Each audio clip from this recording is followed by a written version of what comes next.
Welcome, everyone. Thank you so much for being here tonight. I'm Jenny Tutone. I'm the Interim Executive Director here at the Natural History Institute. And before I introduce tonight's speaker, I have a few quick announcements. First off, the restrooms are over on the other side of this wall, but to access them, you have to go through this hallway and keep turning right. If you hit the stairs, you've gone too far. There's also drinking fountains over there as well. And then please leave questions until the end. We'll have time afterward to answer questions. And a reminder to silence your cell phones. The Natural History Institute is a 501c nonprofit, and support helps us weave together the arts and science and humanities. Your gift sustains our gallery, artist talks, hands-on workshops, creating a space where creativity and curiosity meet to deepen our connection to the natural world. So if you would like to donate tonight, we have cash boxes in the lobby. We can do online donations. You can see myself or Abigail after the talk. And then we have just one spot left for our upcoming program, Layers of Time, Geology of the Grand Canyon Camping Trip. So this is happening very soon on September 7th through the 10th. This 4-day, 3-night adventure with expert geologists Jan Schultz and Jeff Meyer will take participants through billions of years of geologic history and into star-filled evenings on the south rim of the Grand Canyon. So if you want to claim that last spot, come see me afterwards and I'll give you more details and I can register you. So now it's my pleasure to introduce tonight's speaker, Daniel Mayer. Daniel Mayer is an Arizona artist and educator whose work explores the intersection of language and art through artist books, experimental printmaking, and public art. His commission transportation public art projects integrate Arizona's natural world into built environment. These include the award-winning PHX Sky Train murals and the freeway overpass design at the I-17 and Happy Valley Road. So after tonight, you can be like me, and as you drive into the valley or fly out of Sky Harbor, you can brag to your friends saying, I know that artist. I do it every time I see the Happy Valley overpass.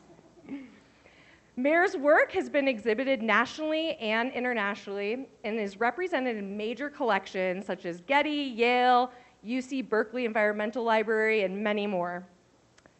Artist residencies have informed Mayer's work at the UCross Foundation, Playa, Glasgow Print Workshop.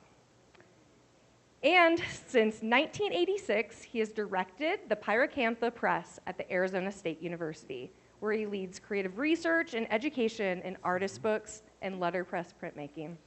So with that, please give a warm welcome to Daniel Mayer with his talk, Inspiration Point, Collected Perspectives. Thank you.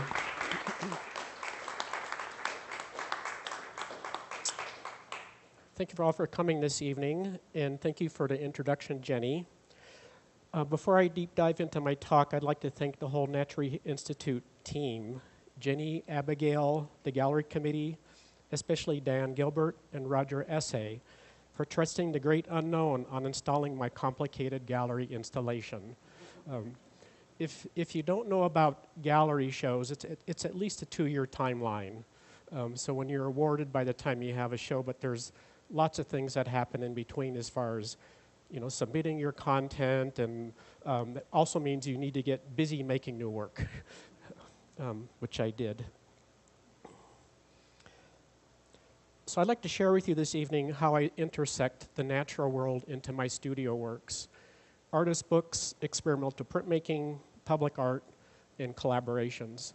So what you're going to see tonight is a lot of process, a lot of ideas, a lot of different forms, and I hope it comes together at the end. I have certain criteria in my work. It must be experimental, exploratory, and I push my technical and creative processes. One of my approaches to creative work is making word lists. So when I'm working in the studio, I might be making mock-ups and prototypes or making marks on paper. I also make words and make word lists. So for my talk this evening, this is my brief word list.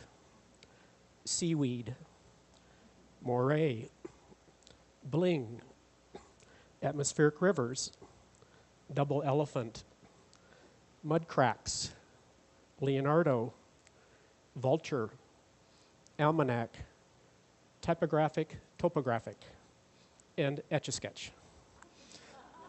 I hope I cover all that in my talk. It's in there somewhere. Typically, when I do my talks, I like to look at my studio works, artist books, experimental printmaking, how it intersects into public art. My same aesthetics will be in that realm. But I thought I would talk about first my studio, which is a very flexible space. It's an Arizona room. It looks pretty tidy. This is really a studio glamour headshot. And this is what it looks like coming up to Prescott for my show. So it's stacked up with lots of work, preparation, cataloging, sending label information to Jenny and Abigail, the whole team that helps make this happen. But I'd like to launch into my public art project at Happy Valley Road. We'll look at my studio work afterwards. But essentially, I was awarded a public art project 2018, and the basic area will be, looking at this area here, my aesthetic fencing will be in this location. So there's a lot of unknowns at this point. I'm working with the Arizona Department of Transportation. There's certain criteria in my project. First, it must be safe. And then there's aesthetics to it, so I have to look at those elements. My whole design will be super challenging. I have to design on a 4-inch pole. That's sort of a standard ADOT pole. But as you'll see, I'm going to push my process. So here's my word list for the bridge. My basic idea for the bridge is at the edge of the Sonoran Desert. I'm going to merge land and sky into a uniform pattern. Sounds easy on paper. So vast, panoramic, layers, earth tones, mosaic, passage, tracery, space. So when I'm thinking of these words, I'm thinking of visuals as far as what it may look like. It's totally unknown at this point. So I get busy thinking of how these words are going to intersect. I want a continuous pattern going across the bridge, earth and sky. So it's pastel landscapes. I have a basic idea of the bridge. It'll be, the sections are 10 feet by 24 feet, and then connect again. So for myself as being an analog artist, my sketches are 10 inches by 24 inches. And so I can sort of translate and transcribe, and then talk to engineers at some point. What is this? So also, lower left is, it's basically hobby screen, but I'm putting hobby screen together to see what my bridge might look like if I put layers of screen together. And an architectural rendering of this pattern and flow of earth and sky. And so here's where my challenge comes in on the 4-inch pole. I want 4 layers. So this is my background layer, and it'll be a screen mesh. You can see through it. A middle layer, you can see through it. A foreground layer, you can see through it. And then attachments. So all this information is going to have to be digested with engineers as far as fabricating. And so my very simple hand-drawn line is now engineered. It's architecturally sound, engineered sound. And a typical ADOC fence would be just like a grid. And I wanted to stay away from the grid. I wanted something that really flowed. So this was a lot of work. I'm working with the engineers. Also at this point, and actually much later, I had drawn my bridge sort of straight across in Photoshop, like a straight line. Well, the bridge is at a 5-degree arc. So I would discover later my plans would be 348 pages of shop drawings. And that's because of the bottom up bottom of the bridge, you'll see sort of a stair step going up and stair steps down. Everything must remain constant on the interior. So that's like engineering magic. And so pre-pandemic and then pandemic, seems like everything I do is like marked around that time period. So this is my only site visit to Stinger Bridge and Iron outside of Casa Grande. And so we're into prototype stages. And so everything is happening here that I had drawn on pencil and paper and pastel and chalk as far as my basic design. So something interesting happens here. When you have one layer on top, that's one layer, of course. When you have two layers, it's called moire. It makes a second pattern and a fourth pattern. So with that, my simple design with one layer, two layers, three layers, we get multiple layers happening. Also, it's going to be nice. This was definitely in the winter, so we have low light. This pattern will be cast on over the overpass at the same time. So everything is happening here that I had sort of in concept thought about and then worked with the engineers to make this happen. So this is one section, 10 feet by 24 feet. Each bridge will have 10 sections that connect and go. And this is simply by chance. We're inside the workshop here, and I came outside of the workshop and I asked the fencing to be turned around to get a different perspective. So you'll see what happens here. And I'm at the right place at the right time. There's moire.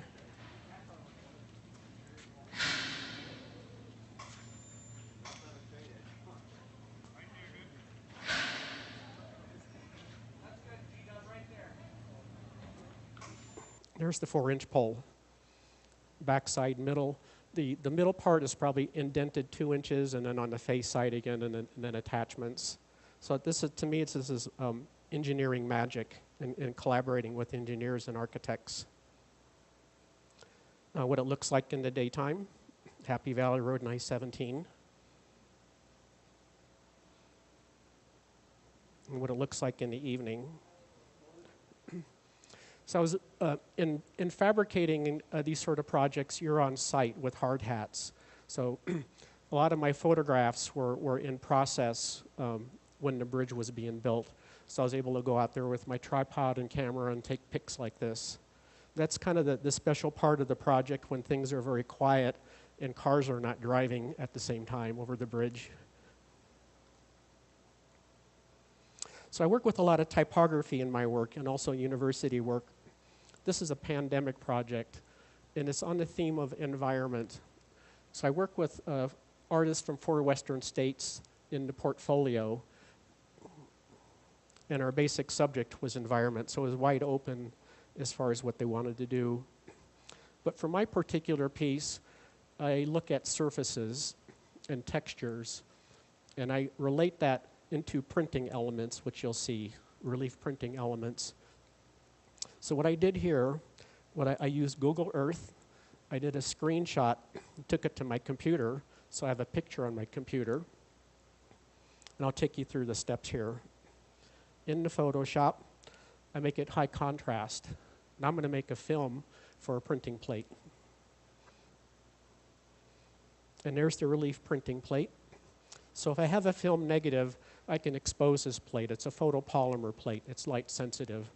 So I'll be using this plate or this design in 4 different projects, as you see. I like variation within a theme as far as my work. It gives me spontaneity.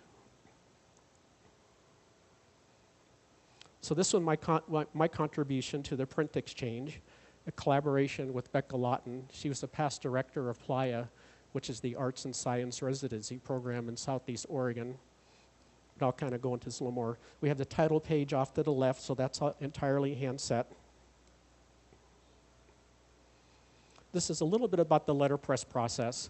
Letterpress died in the 1980s commercially, but what dies, artists pick up. We love old technology and new technology. But this is my home letterpress. My challenge here was I have a digital image in the middle of my print, but I don't want ink in that area. So I do this kind of rough mock-up map-out area, I'm going to hand ink the plate, and you'll see an open spot in the middle.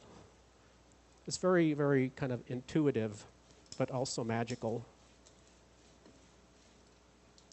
So I'm using a semi-transparent white, which is almost the same color as the cream color as the paper that you'll see in the finished print. So there's a square spot in the middle, that's where the digital print's going.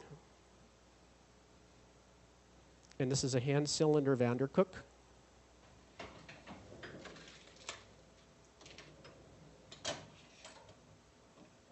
It's one sheet at a time, one impression at a time, one color at a time. So if you see something multicolored, that means the paper has gone through the press multiple times, and you've also cleaned up the press multiple times. This is my typographic topographic. It was on my list. So handset type. My key and sort of collaboration with Becca was just a title, Environment in Mud Cracks. And so we both responded to that. So Becca Lautner wrote a poem. It's shaped text. And it's also, there's other interesting things about it, which you probably don't really realize when you look at the print, but there are 4 indents, and that has to be done by hand. And a 3/4 view of the print. These are the surfaces I like in relief printmaking. Very tactile. The area that is kind of below the surface here, that's the area that I inked on the plate. And to me, it's a little bit of reverse printing, because I'm really pushing my plate into the paper, and the paper is sort of lifting up at the same time. It's like the Grand Canyon, in the Mogollon Rim. It's a great uplifting during that time period. So now I'm using the plate again for 2 different projects. And this is called blind stamping and letterpress. There's no ink, which means no cleaning up. But the paper is dampened and then dropped on the plate, printed under high pressure, and I get that relief surface. And then printing in blue. Now I have a landscape accordion book of the Grand Canyon, and I also have the deep relief surfaces on the cover. A 3x5 piece of paper would be very difficult to print on the press, this area here. So you have to trick the press and be friends with it. So I print on a larger piece of paper, then it's hand trimmed down. Now I have a diptych. I have 2 different pieces based on the same plate, a relief print and a long accordion book. And again, the rich surfaces that I like in printmaking with handset type and relief printing. There's a poem excerpt on here by a Tucson poet, Catherine Larson. So I'm using the same printing element again for a residency in Germany. I'll be printing on glass now, but I'm using the same Grand Canyon visual motif. So we make a screen for screen printing on glass. We'll screen print and fire it. It'll be permanent.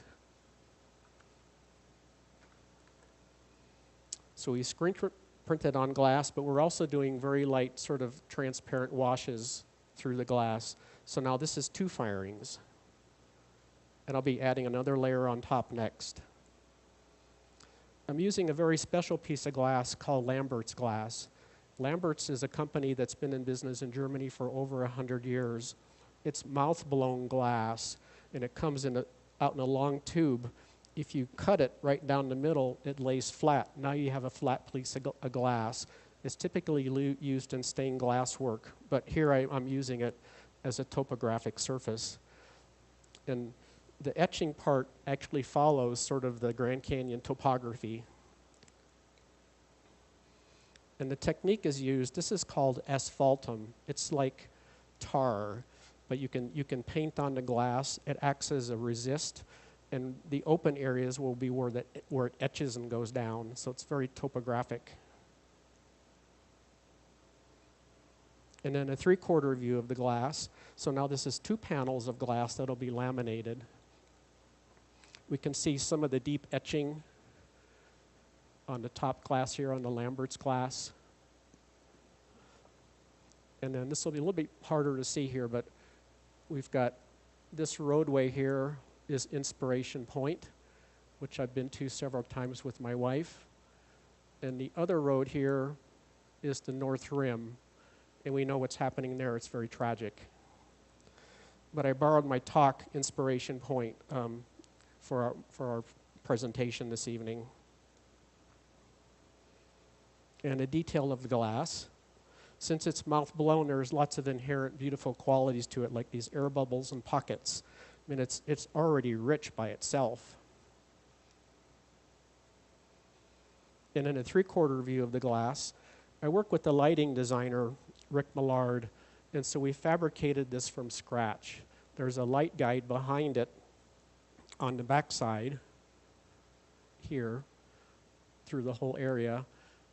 There's LED lights at the top and LED lights at the bottom. And with this light guide, light transmits up and straight out evenly. It's magic. I think glass is very difficult to light just sort of hanging in a gallery system, but this is pure engineering magic with Rick. And topo maps, which is a large part of my show. And again, like pre-pandemic, ASU Special Collections, not collections, but the Noble Library, Science Library, gave away maps for free by just the bundles and buckets.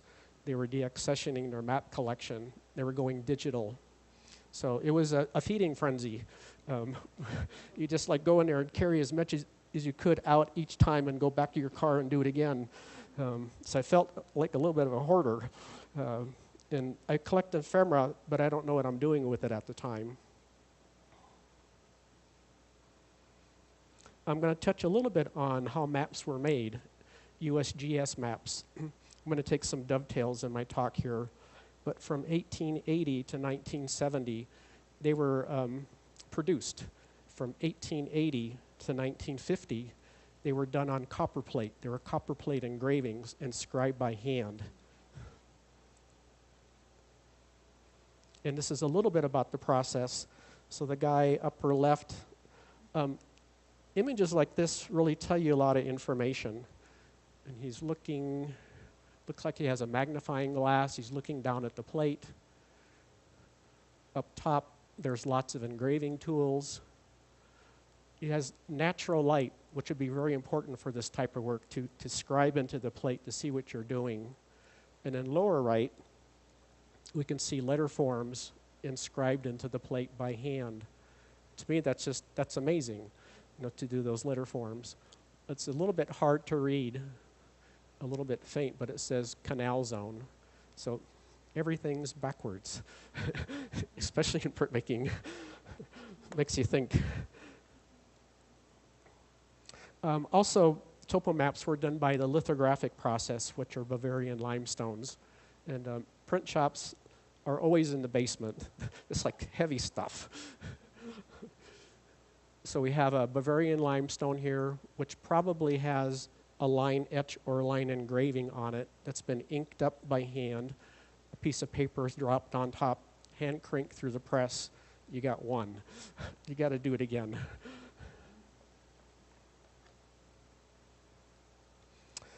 So I'm off to Southeast Oregon to apply an arts and science residency program, probably 2018.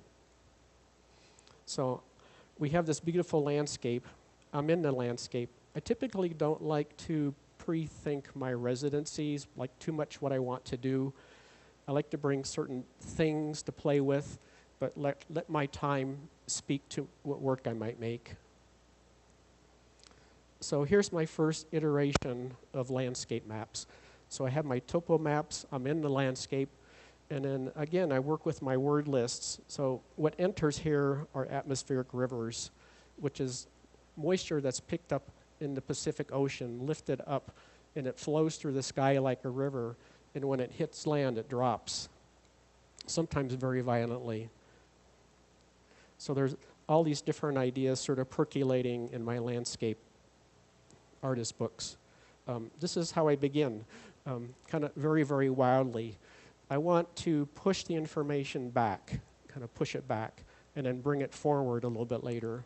So it's very wild sort of hand watercolors, my basic palette, sepias, blues, yellows. I pretty much obliterate what I'm doing, but then I get back into it, and it's very meditative in process.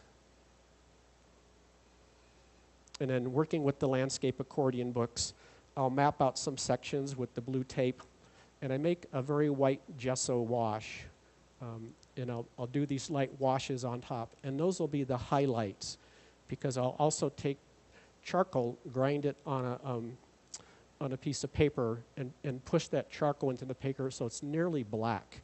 But then I go back in with a kneaded eraser and draw, and so these are my sort of atmospheric drawings. Well, this is one map that's been cut into quarters, so now it's starting to come back together again after being watercolored and cut and now folded. And there's a relationship to books and landscape. There's peaks and valleys. And then a finished book. I like the sort of authoritarian part of this. It's like non-circulating, and now it's withdrawn. That's totally official, you know. And I could do with it what I want. It's mine. So the accordion books were really part of the first series. I'm working in the flat, cutting them up, reassembling them, making books. And like this light went off. It's like, well, why not just do flat work? It's much easier. So I'm working in the same mode as far as additive and subtractive processes. I go through an editing process on the maps. If I have a bunch of maps out, I'll look at the natural environment and also the built environment, and I'll look for rivers. And the rivers I'll highlight with silver leaf pen, so it's another additive process.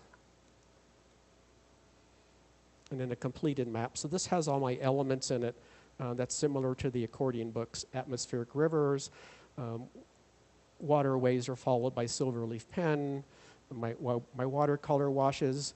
And then I always have to remember at this point, when I'm looking at this, since I obliterate them, I have to go back in and draw every line and every dotted line to bring that back out, because it pretty much disappears. But that's also very meditative too. And since they're quadrants and individual quads, I like exhibiting them as quads. I compose them in groups of 10, so there's an interrelationship when I'm making them as far as composing and thinking like, well, maybe this atmosphere river is here and this one's here, you know, as far as composition. And then so the next iteration will be triptychs, so accordion books, flat 2D pieces. Now I'm just cutting the maps into thirds, so I'm going backwards again. So this is a stack of maps. You can see the watercolor washes. It gets very wild. I'm going to have to dampen them and make them flat again so I could work. So it's like a lot of sort of behind-the-scenes handwork in process, but it's very satisfying. So 3 sheets on top is one map. And so there are 18 pieces here, so that'd be 6 maps, which I'm really pleased that we got all the maps in the show and hung them. Again, so I can compose in my studio. They have interrelationships as far as mark making and planning. I can work them up. And the other thing I discover at the same time is the maps are all different sizes. I mean, of course they are. 1960s, 70s, 50s. So I have to look at the margins and figure out where's the mat going to be for my framer, and you know, all this stuff is percolating at the same time. But it gets all figured out. And then the triptychs together, they have an interrelationship as far as making them and cutting them apart.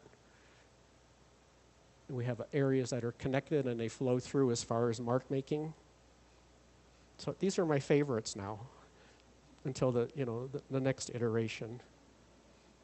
So getting ready to frame some of these pieces, and they're missing, they're withdrawn. So I'm a typographer.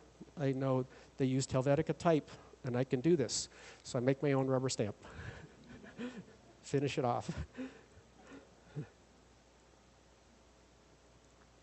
I'm going to touch on my university work briefly and a couple of projects that deal with earth and ecology.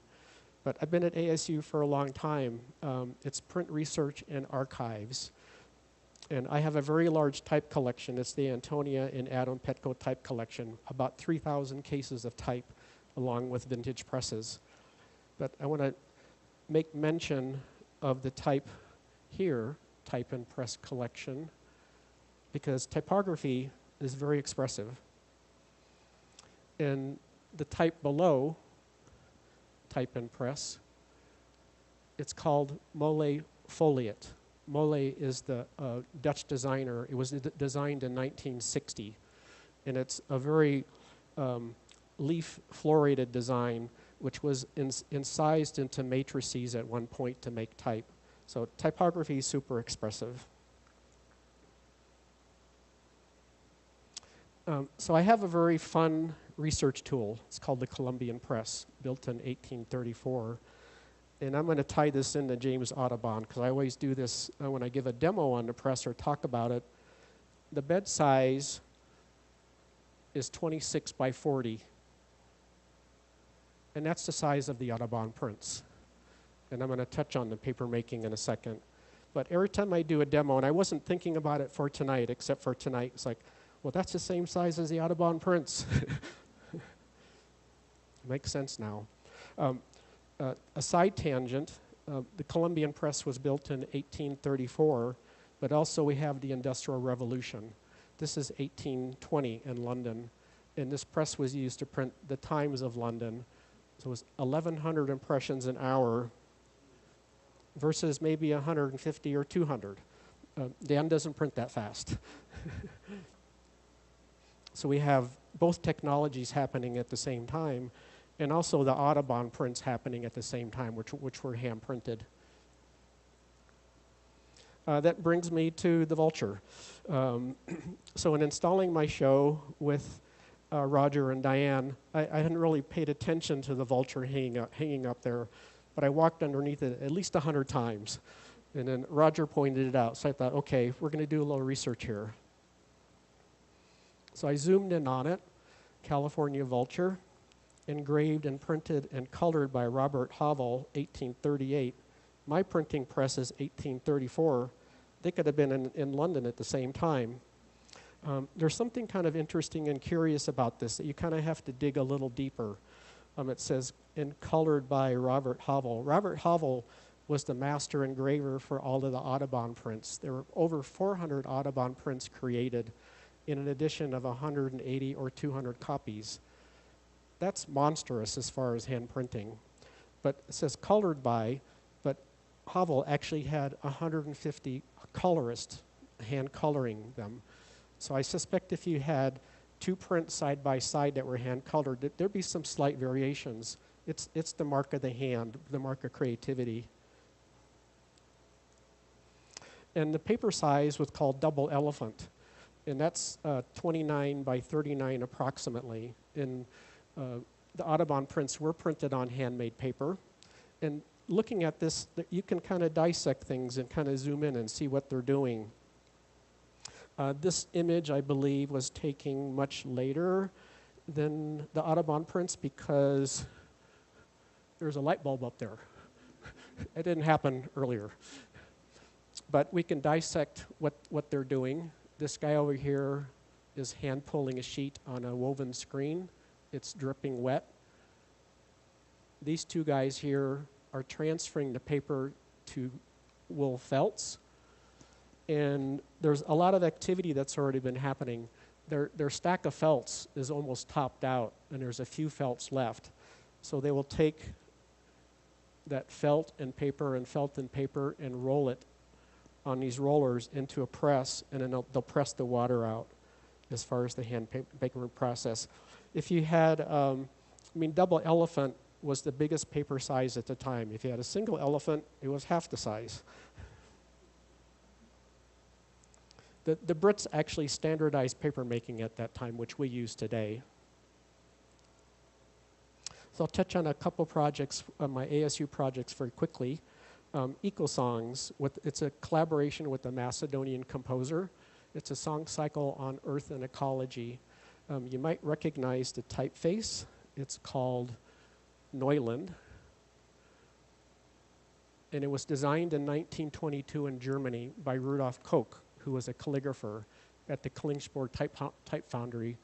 But this typeface, if it had an incised line in it, it was for use for Jurassic Park. So it's it's 100 years old. We still use it, especially for movie titles. This is sort of the basic format of the book. Another sort of landscape accordion book. And then 40 different plant fibers were sent to the press from around the world. The interior fibers, go backwards here. The interior fibers are Japanese fibers, so in this project, there will be Japanese-style hand paper making and Western-style paper making. So these are the raw fibers, and I separated them according to color and strength. Some were not very strong, so those ended up in with maybe more cotton rag sort of combination. And lots of pulp making ensues with our Hollander beaters. The little machine off to the side is called a hydropulper, and I have all these different buckets of pulp, different colors, and so I'm going to blend them all together to make a bigger batch for pulling sheets. And then here's Dan a few years ago pulling some sheets. So I'm pulling 4 up. I mean, I could pull 1 up, and that's 4 times as much work. So I think a little bit. It's like I can pull 4 up. I can do that. And then here the pulp is sitting on the screen. It's draining onto wire mesh for a minute. And same as the Audubon paper, you take the pulp, transfer it to a felt, repeat, same again, then you press it. And then you go through a drying process. And this is all of the different handmade paper elements for the project. Quite a sum of paper. This piece is with Mary McCann. She's a performance poet, disc jockey, and poetry slam artist. It's a very noisy book. It's titled Noisy by Nature. So it's a very expressive book, expressive typography. It's a 2-sided book. I call it an origami book form, so it's a piece of paper that's printed on 2 sides. And this is the finished piece. So it's very expressive. Word sounds. And sometimes I print large editions. I try not to anymore, but this is like 230 sheets in addition to 200 copies. It's 21 printing runs. It's printed on both sides. It's pretty precise as far as folding and cutting and binding. I'd like to make the announcement that the Pyracantha Press, Book Art Studio, and Paper Mill is now in one new building in the School of Art with my colleague Heather Green. I have tons of type, I have to say, semi-load, truckloads of type. I've been preparing this move since last spring as far as packing things for the move. And then in the last month, after I hung my show in between now, the move happened. And this was my space. If you've been to campus, there's the Mirabella building on the corner of University and Mill. I'm in a new building just south of it, so it's like prime real estate for book arts.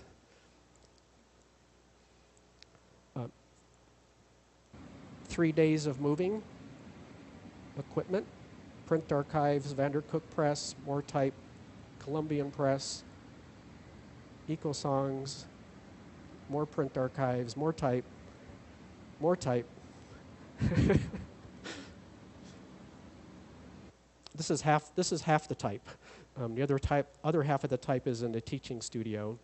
But I'd like to mention that all of the books that are up top, that's my Pyracantha Press book inventory for the last 40 years. That's lots of inventory. I'd like to jump back into my public art again. So this is my first public art project with the City of Phoenix. Public art is super competitive. So when you get it, it's like the wow factor that you were selected. So I was originally selected to design the platform for Phoenix Sky Train Terminal 4 platform, the arrival platform. It's 40 feet by 500 feet. I mean, I usually work with things that are like this big in front of me. So it's a little bit hard to kind of wrap your head around it, you know, like this thing that's this long and this wide. And I do have some ideas about what I want to express in the plan. I have 1,000 water jet cut letter forms that dance through there. There are rivers of letters that go from one door to the other. I want to work with a series of blues, a dark blue, a medium blue, a light blue, and that represents 24 hours or a time zone. So all of my elements that are in the dark blue pop and show up like stars. And then as you walk the platform, they disappear and then they reappear again. So it's actually very experiential for you to walk through it. Also, what I discovered in researching terrazzo is you really can't see much in front of you more than 15 feet. That's your zone. So that was sort of intentional for my design. Like, what you see is what you get right in front of you. It's going to appear and disappear, appear and disappear. But I used recycled materials in my terrazzo project. Clear glass, blue glass. I used a small stone from a mining area in Globe, Miami. Abalone shell and mirror for bling. That was on my list.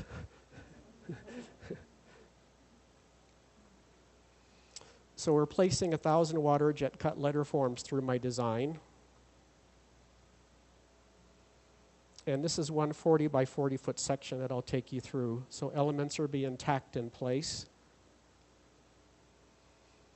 Each color is mixed one color at a time and poured one color at a time.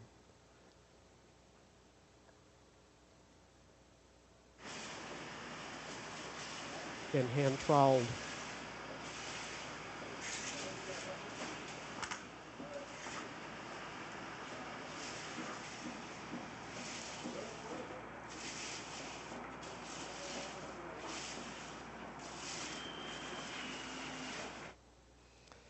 When I was making my original samples, I mean, the samples look like that, and it just looks like nothing's going to happen, but when it's ground down and polished, the magic happens. So here we have one 40-foot section together. Looks like a Matisse paper cut with all the colors, blues and violets and purples.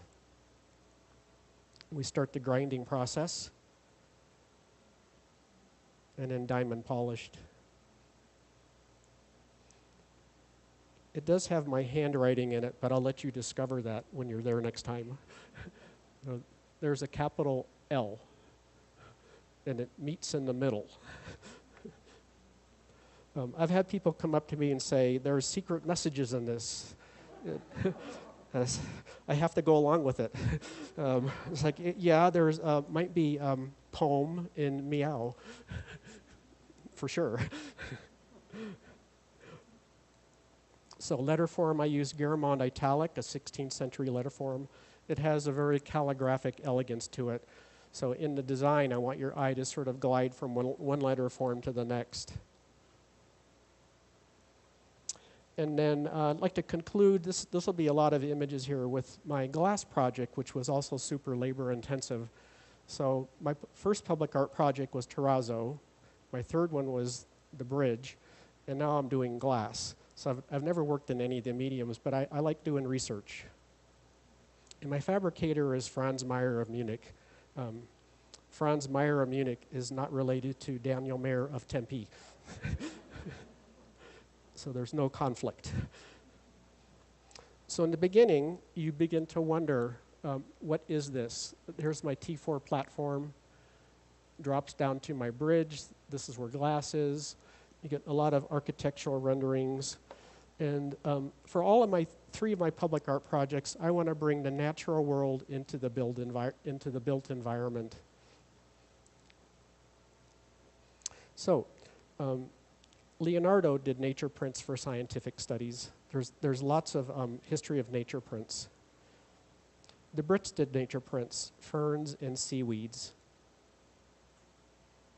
Benjamin Franklin did nature prints. And this is very interesting because if you look up top here, it says to counterfeit is death. So even at that time, people were counterfeiting. But if you had an original matrix, a leaf matrix, someone couldn't copy it.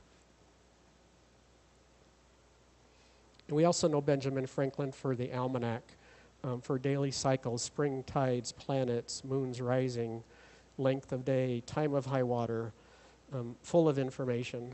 And we're now in like a 230th year of the almanac. So we can credit Benjamin Franklin for that.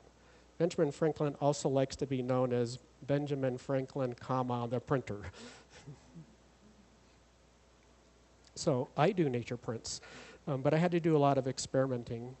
I collected leaf shapes from different elevations in Arizona, Boyce-Thompson Arboretum area, sycamore, Gamble oak, aspen, birch from the Flagstaff area.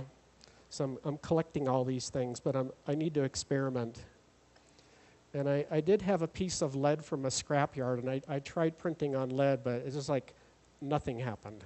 So like, I'm in trouble for my design. I have to come up with a design to show the public art folks. But I'm pretty dogged with my processes, and I print on a very, very heavy foil, and it makes this incredible impression, lifelike, incredible detail. So my 8 by 10 prints are now going to be supersized into 8 by 12 foot glass panels, and I'll show you how that's done. I take it one step further. I ink up the foils with ink, so I'm getting highlights and darks at the same time. And I also do a margin for the project.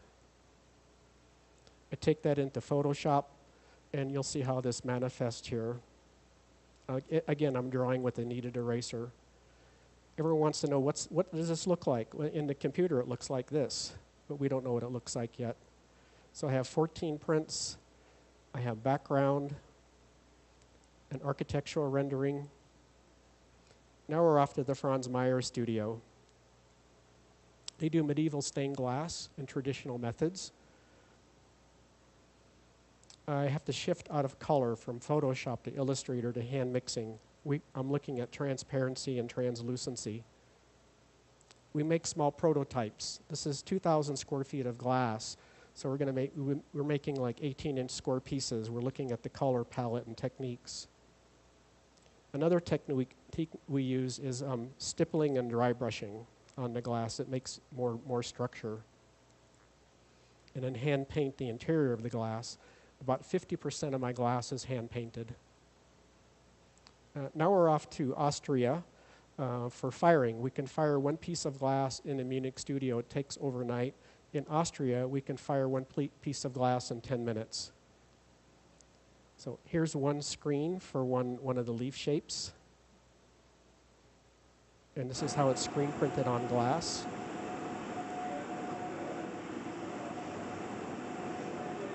They're ceramic glazes, and they'll be fired, they'll be permanent.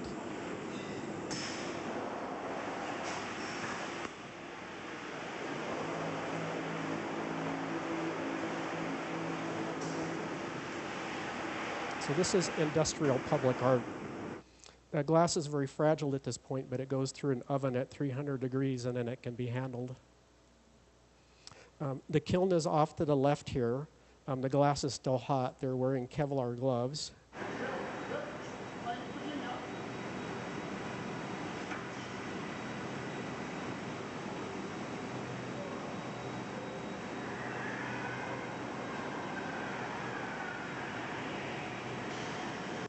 It was explained to me that it's safer to handle the glass than use a machine. So a lot of the glass was handled by hand. We're still in the proofing stages. We have 2 foreground panels and 2 background panels, so if there's any changes, we need to make them.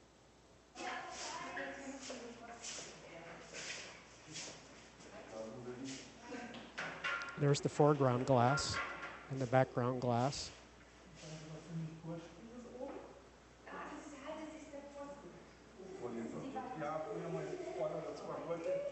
So this would be 2 panels out of 56 eventually. So we rest for a couple days. We do some mock lighting behind it. And then Gabriel Meyer, a 4th generation owner, asked me, what did I think? And I said, every step along the way was absolutely correct. We're ready to go as far as production. So we've made all the glass now, and now we're shipping it to America. We're putting it in crates.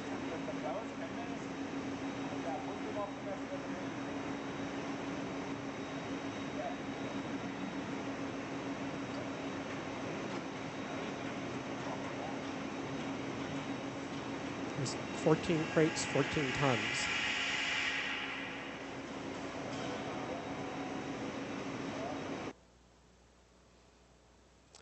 I returned to Tempe.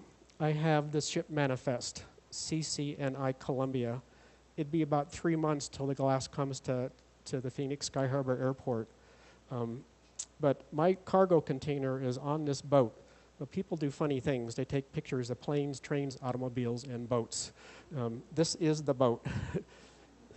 So I decided to do a ship tracker on it. We're off the coast of England. I did a lot of these, man. I was following it all night. And then it does this. This is Etch-a-Sketch. So it's bouncing around in the ocean, up and down, left and right, going here, there, and then it goes down through the Panama Canal, and then up the coast to Long Beach, and finally arrives at the Phoenix Sky Harbor Airport. I like this part also because we shut down the airport for several hours to load the glass. That's kind of a big deal. You kind of usually don't do that. But, power of art and nature. And this is how the glass is installed, panel by panel. This is a fast animation, about 20 seconds. So if you see a pause, it's either lunch or the next day.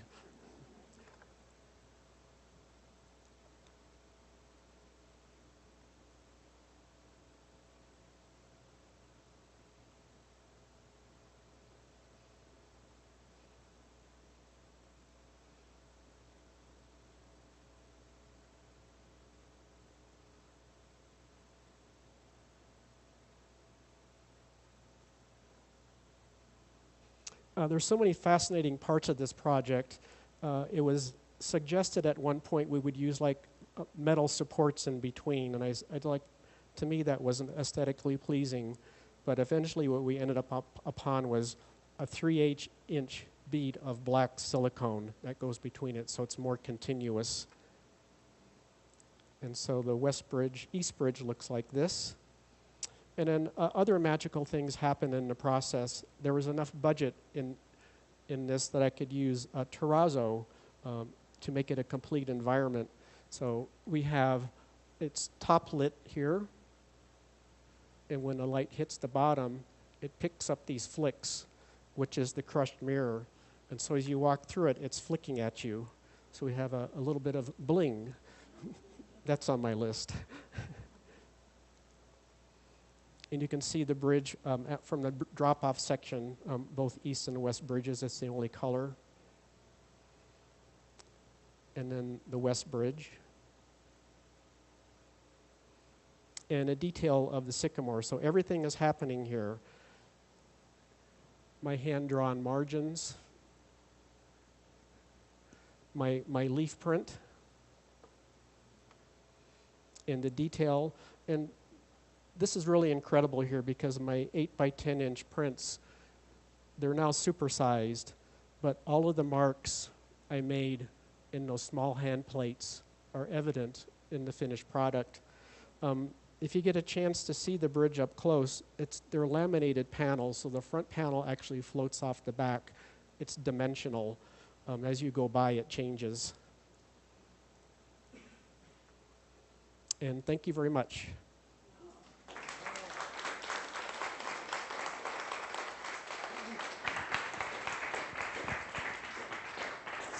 So we have time for a couple questions, I'll pass the microphone around so the folks on the live stream can also hear it. Do we have any questions in the audience? Hi, Dan. Thank you so much. Thank you. Very interesting. What kind of paper were the maps that you gathered together are made of? I'm still researching that. I'm trying to find out. The maps are a really interesting paper because I think they're meant to be used in the field. They're really resilient. And I did test the maps recently with the pH pen. They're neutral pH. It is the government, so I mean there could be 25% cotton in them for them to last that long. But I'm still researching if anyone has any tips for finding that information.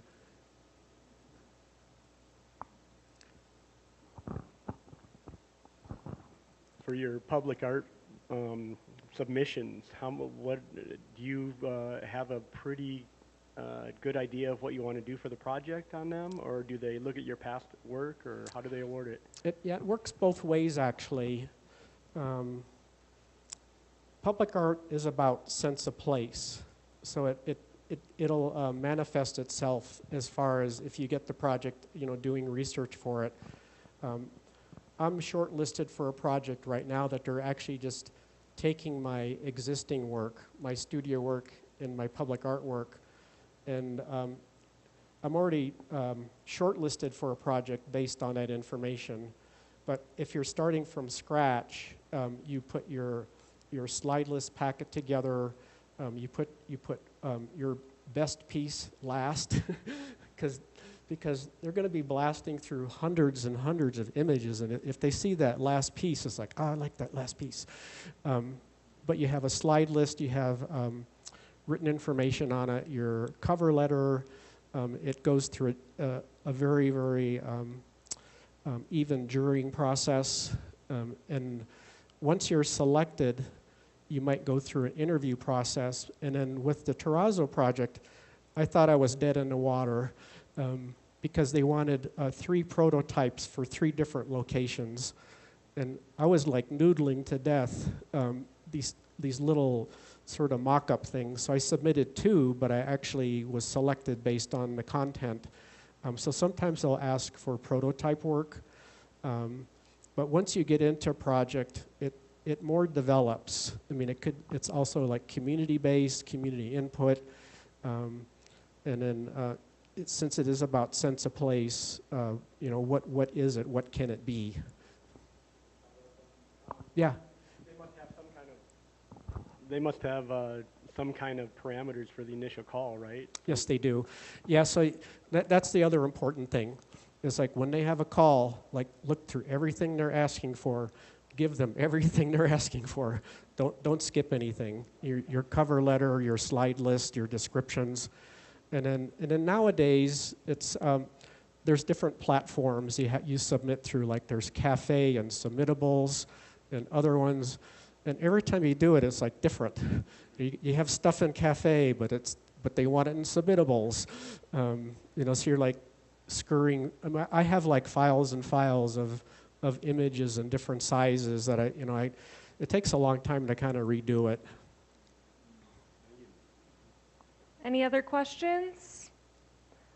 Well, thank you all for being here. Another thanks to Dan, and we have an NHI hat for him. Oh, wow. Thank you. And we'll keep the gallery open as well, so feel free to go in the gallery, and I think Dan will stick around for a little bit. And we're also open tomorrow for 4th Friday Art Walk, so stop on by. We'll be open till 7. Thank you. Thank you all for coming.